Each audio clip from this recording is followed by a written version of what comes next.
around my story. He was a dream, the future, or so I thought. But my love was cursed right from the start. Sounds a bit confusing, right? Let me explain. But first, I should probably introduce myself. I'm Carolyn. I was a dreamer. I dreamed of a good, warm, stable, successful life. I wanted a good job. And I wanted to travel around the world a bit with Helen. She was my best friend. We virtually shared the same dreams, and hobbies, and interests, and lifestyles. We've been friends since we were kids. People often thought that we were sisters. I did too, in fact. She even got jealous if anyone tried to get close to me. Every day, Helen and I worked a little more towards our dreams. Once, when Helen and I were traveling with some of our friends, we had a problem with the hostess on the plane. A gentleman intervened and cleverly solved our problems. His name was Danny. I liked him. A lot. I thought about him often, but whenever I talked to Helen about him, she told me that he was not as amazing as I seemed to think he was. Coincidentally, I met him again at a party of a mutual friend. We talked together till daylight. I told Helen about our encounter, and she expressed her wishes that my love story would have a happy ending. I similarly told her that I hoped she would find the love of her life someday too. Everything would be okay, we figured. Then, one day, I received a letter in our mailbox. It was in weird handwriting, as if the writer had written it with a trembling hand. I opened it curiously. It said that my love for Danny would become a curse if I didn't give him up and get him out of my life. What nonsense, I thought. Whose idea of a silly joke was this? I immediately called Danny and Helen to tell them about the letter. Danny laughed, but Helen was worried and suggested that I should be careful from now on. That same day, Danny had a horrible car accident, but fortunately he wasn't hurt. A detective investigating the case determined that his car brakes had been tampered with. In another incident, a car almost hit me, but it swerved away at the last minute.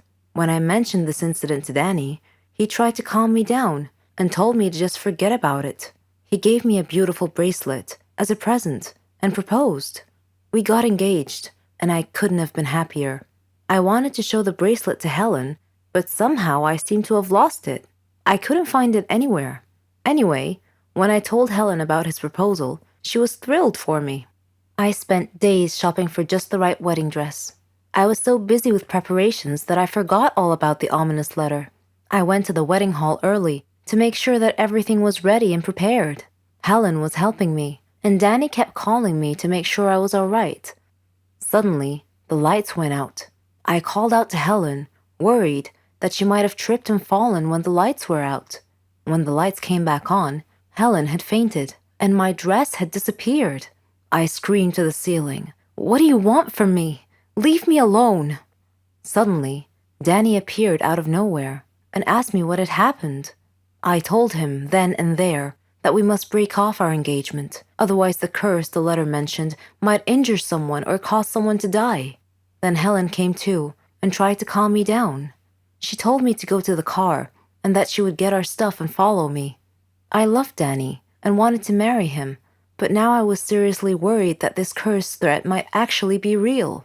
Helen came back carrying a bag and a large suitcase and told Danny not to worry, that she would drive me home and then call him to tell him that we had arrived safely. I was still crying, and Helen was trying to calm me down. When we arrived home, I noticed something strange. Helen was carrying a bag that was partially open, and I glimpsed a piece of clothing stuffed into it. It looked exactly like my dress. I opened the bag and found that it was my dress. I confronted Helen and demanded to know how my missing dress ended up in her bag. I clearly caught her red-handed, and she was unable to answer coherently. I realized at that moment that the source of the so-called curse was Helen. "Helen," I said, "how dare you do this to me? I thought we were like sisters to each other." She replied icily, with a glare that I saw for the first time. She said that she fell in love with Danny just as I did, but he chose me instead of her, and that she hated me for it. She said she won him over and got him to love her instead. Then they both tried to scare me into calling off the wedding so that she and Danny could be together. There are no words to describe how I felt at the time. I replied in a similar tone. I told her that I don't ever want to see her again, or Danny, Neither of them mattered anymore. I never did see Helen or Danny after that day. I'm on a Caribbean island now, sipping on a cocktail. I read in the paper that Danny and Helen had announced their engagement. I'm thinking about what wedding present I should give them as a surprise. Hello, I'm Sarah. Ever heard of a phobia before? Don't worry, it's not contagious or anything. It just means you're scared of something in particular. Places, people, things. I have a phobia, but I don't like to talk about it, and I definitely don't want to be seen in that state. I was in my second year at college. I had been very busy that semester because we had a lot of assignments, and it was fine. I mean, I liked studying and completing tasks, but I was never a nerd or a geek. No. I like to dress nicely too. I have my own fashion and style. It wasn't easy making friends, though. There were two types of people at my school: smart nerds who couldn't care less how they dress, and complete airheads who dressed nice.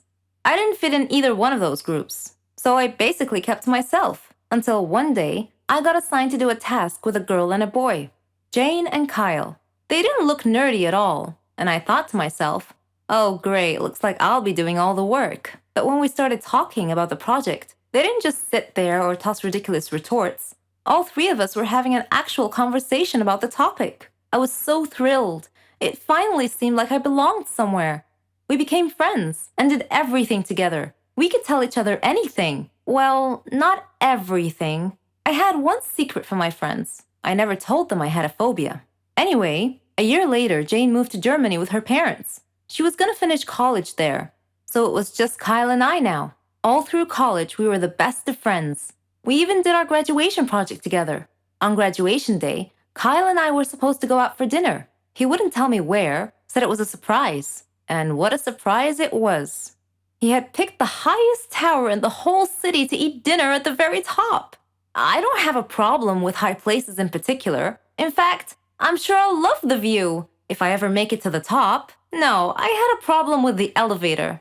A phobia, to be precise.